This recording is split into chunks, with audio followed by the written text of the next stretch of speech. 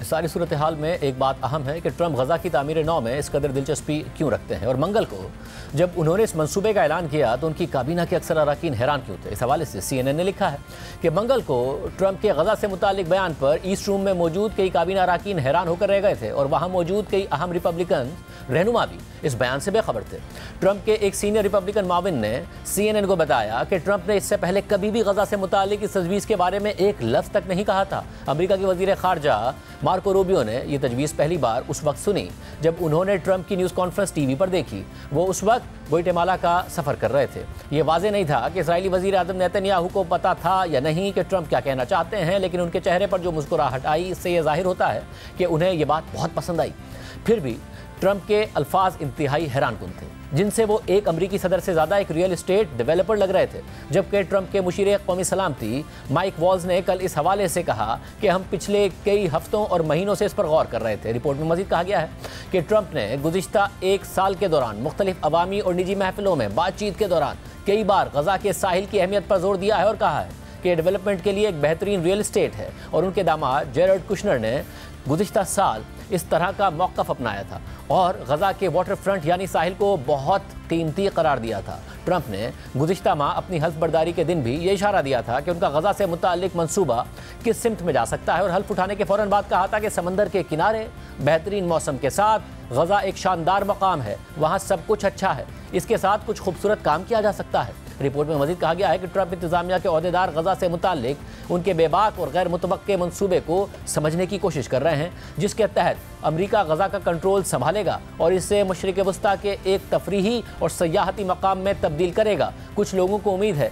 कि ट्रंप का यह मंसूबा इतना गैर मामूली होगा कि इससे दूसरे ममालिक मजबूर हो जाएंगे कि वो फलस्तीनी इलाके के लिए अपने प्रपोजल्स पेश करें। अमरीकी हुकाम के मुताबिक ट्रंप की इस तजवीज़ का बुनियादी मकसद एक ऐसे मामले पर आगे बढ़ने की हौसला अफजाई करना था जो ट्रंप की नज़रों में एक अरसे से जमूद का शिकार है और कोई दूसरा मुल्क इस इलाके की तामीर नौ के लिए माकूल हल पेश नहीं कर रहा है, जो हमास के 7 अक्टूबर 2023 के दहशतगर्द हमलों के बाद इसराइली बमबारी से तबाह हो गया। मशरिक़ वस्ता के मामलात पर ट्रंप के एक मुशीर ने कहा कि उन्होंने यह तजवीज़ प्रेस कॉन्फ्रेंस में ट्रंप की जानिब से पेश करने से पहले सुनी तक नहीं थी और वो इस पर हैरान थे। लेकिन कुछ दीगर ओहदेदारों के मुताबिक ट्रंप ने इस ख्याल को नेतन्याहू से मुलाकात से चंद दिन पहले लोगों के सामने पेश किया था और ट्रंप की प्रेस सेक्रेटरी के मुताबिक ट्रंप इस ख्याल पर काफ़ी अरसे से गौर कर रहे थे, लेकिन फिर भी उन्होंने इस बात को तस्लीम किया कि यह ख्याल बाज़ाब्ता तौर पर तहरीरी शक्ल में नहीं आया था जब तक कि ट्रंप ने मंगल को इसे दुनिया के सामने पेश नहीं किया था। ट्रंप की प्रेस सेक्रेटरी ने इस बात पर इसरार किया कि ट्रंप गजा से फ़लस्तीनियों की आर्जी मुंतकली की बात कर रहे हैं, हालांकि ट्रंप ने एक दिन पहले ही कहा था कि किसी को भी गजा वापस नहीं जाना चाहिए। रिपोर्ट के मुताबिक एक अमरीकी ओहदेदार ने मजीद बताया कि मशरिक़ वस्ता से मुताल्लिक ट्रंप के मुशीर स्टीव विटकॉफ और कौमी सलामती के मुशीर माइक वॉल्स जानते थे कि ट्रंप मंगल को इस तजवीज़ को पेश करने का मंसूबा बना रहे हैं और इन दोनों ने इस पर पीर की रात इसराइली वज़ीर आज़म नेतन्याहू के साथ बात भी की थी, जबकि व्हाइट हाउस के एक ओहदेदार के मुताबिक ट्रंप ज़ाती तौर पर यह मानते हैं कि वो उर्दन और मिस्र के साथ एक तवील मुद्दती मुआहदा करने में कामयाब हो जाएंगे ताकि वो गजा से नकल मकानी करने वाले फ़लस्तीनियों को उनके मंसूबे के तहत कबूल कर लें। हालांकि ये दोनों ममालिक फ़लस्तीनी पनाहगुज़ीनों को कबूल करने के किसी भी मंसूबे को मुस्तरद कर चुके हैं, इसलिए ये बात ट्रंप के लिए अगले हफ्ते अहम होगी जब वो उर्दन के बादशाह अब्दुल्ला से व्हाइट हाउस में मुलाकात करेंगे। ट्रंप के इक़दामात पर अमरीका के हलीफ और हरीफ सब परेशान है। इस हवाले से बात करते हैं मैंने अक़वामी उमूर के माहिर कामरान बुखारी से। कामरान बुखारी साहब, बहुत शुक्रिया मुझे ज्वाइन करने के लिए। 16 दिन हुए हैं ट्रंप को, जाहिर है उनके हलीफ हरीफ सब उनके इक़दामात से बहुत ज़्यादा परेशान है, बट पैलेस्टाइन को लेकर खुद CNN रिपोर्ट कर रहा है कि अपनी काबीना के बहुत सारे लोगों को नहीं पता था ट्रंप ये ऐलान करने जा रहे हैं और इतना तेज़ी से ऐलान करने जा रहे हैं। अब उर्दन डिनाई कर रहा है, वो कह रहा है कि नहीं जी ऐसे हम एक्सेप्ट नहीं करेंगे। मिस्र भी डिनाई कर रहा है, मगर ट्रंप बज़िद हैं कि मैं मना लूंगा उन्हें, और जो उर्दन के शाह हैं वो भी व्हाइट हाउस का दौरा करने वाले हैं। आपको लग रहा है कोई अमली तौर पर ये सब कुछ होने जा रहा है?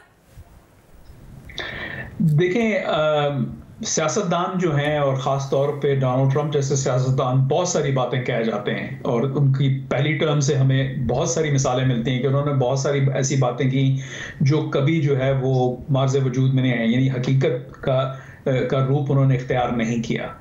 तो मेरे नज़दीक ये जो है एक बेसिकली इसे समझिए ट्रंप प्रोब है कि वो प्रोब कर रहे हैं कि भाई जो है क्या हो सकता है।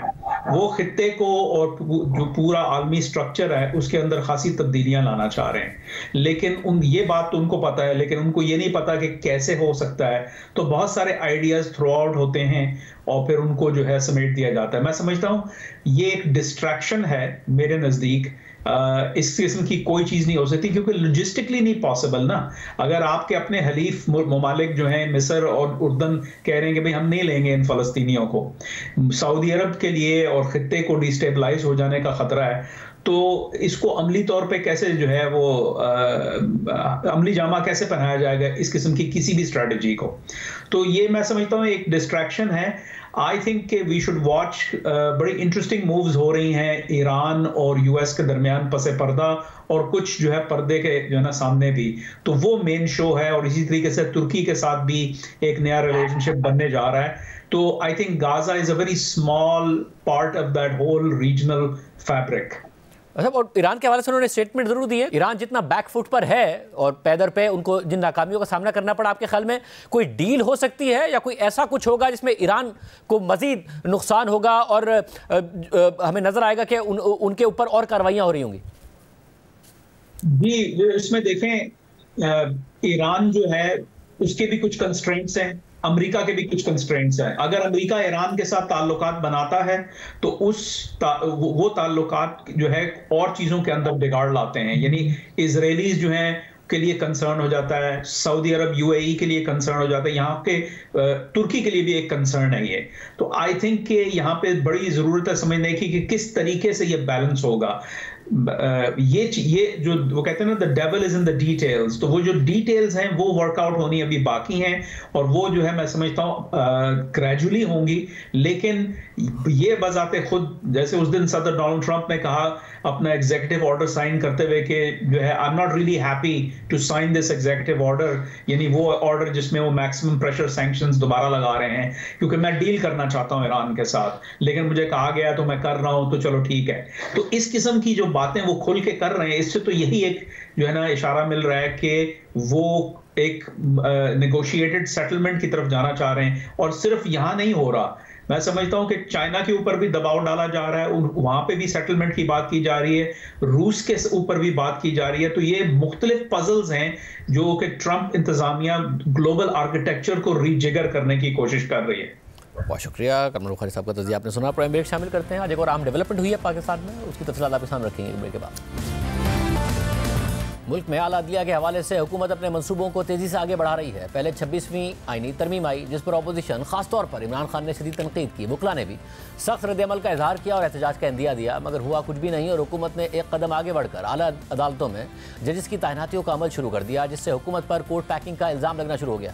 हुकूमत पर मनपसंद जजेस आला अदलिया में तैनात करने का इल्ज़ाम लगाकर अपोजिशन तनकीद कर रही है। इमरान खान तनकीद कर रहे हैं, जजेस एहतजाज कर रहे हैं, मगर अदलिया तकसीम है। वकला सड़कों पर आने का इंदिया दे रहे हैं, मगर वो भी तकसीम है। और ऐसे में हुकूमत जजिस की तैनाती के हवाले से आगे बढ़ रही है। आज भी चीफ जस्टिस याया अफरीदी की ज़ेर सदारत जुडिशल कमीशन का इजलास हुआ है और जुडिशल कमीशन ने लाहौर हाई कोर्ट के लिए 9 एडिशनल जजेस की मंजूरी दे दी है, जबकि 10 फरवरी को सुप्रीम कोर्ट में 8 नए जजेस की तैनाती पर गौर होगा। इससे पहले 1 फरवरी को सदर मुमलिकत आसिफ अली जरदारी ने इस्लामाबाद हाई कोर्ट में 3 जजेस का तबादला कर दिया था, जिससे हाई कोर्ट की सीनियरिटी लिस्ट मुतासिर हो गई थी, तब्दील हो गई थी। लाहौर हाई कोर्ट से आने वाले justice Sarfaraz Dogar chief justice Aamir Farooq के बाद सीनियर तरीन जज बन गए और इस्लामाबाद हाई कोर्ट का अगला चीफ जस्टिस बनने की दौड़ में न सिर्फ शामिल हो गए हैं, बल्कि सीनियर प्यूनी जज मोहसिन अख्तर कियानी को पीछे छोड़कर चीफ जस्टिस की दौड़ में सबसे आगे आ गए हैं। इसके अलावा सिंध हाई कोर्ट से जस्टिस खादिम हुसैन सुमरो और बलूचिस्तान हाई कोर्ट से जस्टिस मोहम्मद आसिफ का तबादला भी इस्लामाबाद हाई कोर्ट कर दिया गया है। 31 जनवरी को इस्लामाबाद हाई कोर्ट के 5 जजेस का खत सामने आया था, जिसमें तबादले की खबरों पर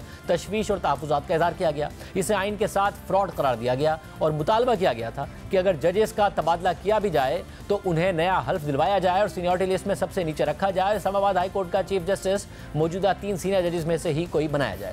लेकिन ना तो हुकूमत ने जजेस के खत पर कोई तवज्जो दी, बल्कि बाद में चीफ जस्टिस याया अफरीदी ने भी जजेस के तबादले को अच्छा इकदाम करार देते हुए कह दिया कि मैं इसलिए जजेस के ट्रांसफर पर राजी हुआ क्योंकि जजेस का ट्रांसफर आइन के तहत हुआ है। एक बलोची बोलने वाला जज आया और एक सिंधी बोलने वाला जज आया। आर्टिकल 200 के तहत ये अच्छा इकदाम है। मजीद जजेस भी दीगर सूबों से आने चाहिए। ट्रांसफर का मामला खुशी की बात है। 3 जजेस के इस्लामाबाद ट्रांसफर पर जजेस की हौसला अफजाई की जाए।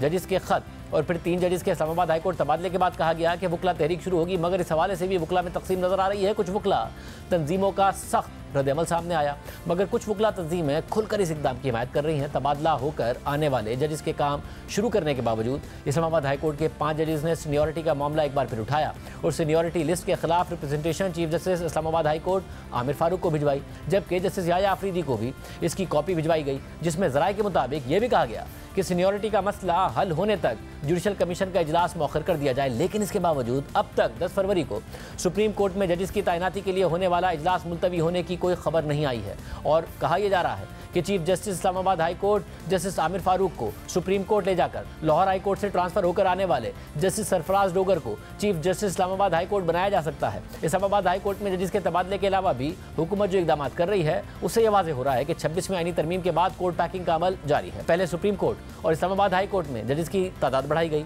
फिर तेजी से तैनातियां शुरू कर दी गई। 17 जनवरी को जुडिशल कमीशन के इजलास में बलूचिस्तान हाई कोर्ट में 3 और इस्लामाबाद हाई कोर्ट में 2 नए जजेस तैनात करने की मंजूरी दे दी गई। 23 जनवरी को सिंध हाई कोर्ट में 12 जजेस की तैनाती की मंजूरी दे दी गई। 1 फरवरी को पेशावर हाई कोर्ट के लिए 10 और आज लाहौर हाई कोर्ट के लिए 9 नए जजेस की मंजूरी दे दी गई और अब 10 फरवरी को जुडिशल कमीशन का इजलास हो रहा है, जिसमें सुप्रीम कोर्ट के लिए 10 नए जजेस की तैनाती पर गौर किया जाएगा। 26वीं तरमीम के बाद अपोजिशन का इल्ज़ाम है कि जजेस की तैनाती करने वाले जुडिशल कमीशन में अक्सरियत हुकूमत और उसके हामी अराकीन की हो गई है, जिसकी बदौलत हुकूमत अपने मनपसंद जजेस तैनात करवा रही है। इमरान खान 26वीं तरमीम से लेकर नए जजेस की तैनाती और उनके सामने अपने मुकदमात लगाए जाने पर तहफ़्फ़ुज़ात का इज़हार कर चुके हैं। इमरान खान ने इस्लामाबाद हाई कोर्ट में नए जजेस की तैनाती के बाद उनके सामने अपने केसेस फिक्स करने पर तहफ़्फ़ुज़ात का इज़हार करते हुए कहा था कि मेरी एक appeal chief justice Islamabad high court ने नए एडिशनल जज के सामने फिक्स कर दी है।